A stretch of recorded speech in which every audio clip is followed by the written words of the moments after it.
In today's video, I'm going to teach you how to quickly find your license number in QuickBooks. This is a simple task that you can accomplish in just 5 minutes, so let's dive right in. To start, you need to get onto the QuickBooks platform. First, look for the Sign In button on the home page. It's typically located in the upper right hand corner. Go ahead and click on that. Once you click Sign In, you will be presented with a few options. For this tutorial, you'll want to choose QuickBooks Online.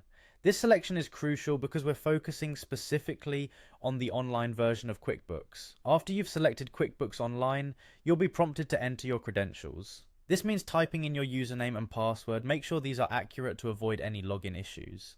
If everything is correct, go ahead and press Continue to access your QuickBooks account. Now that you're logged into QuickBooks Online, the next step is to navigate to the Settings menu.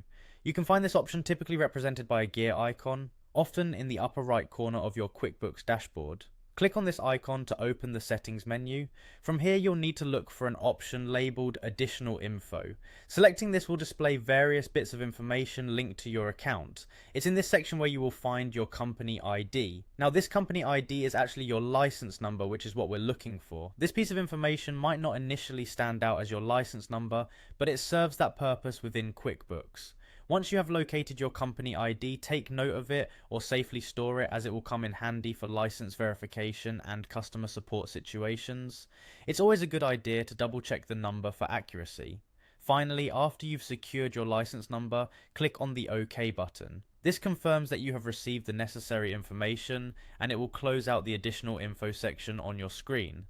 And there you have it, you've successfully retrieved your license number from QuickBooks. This straightforward process is something you can repeat whenever necessary, ensuring you always have your QuickBooks license number at your fingertips. I hope this guide was easy to follow and helpful for your needs. Don't forget to like, subscribe, and hit the notification bell for more tips and tutorials. Thanks for watching, and see you in the next video.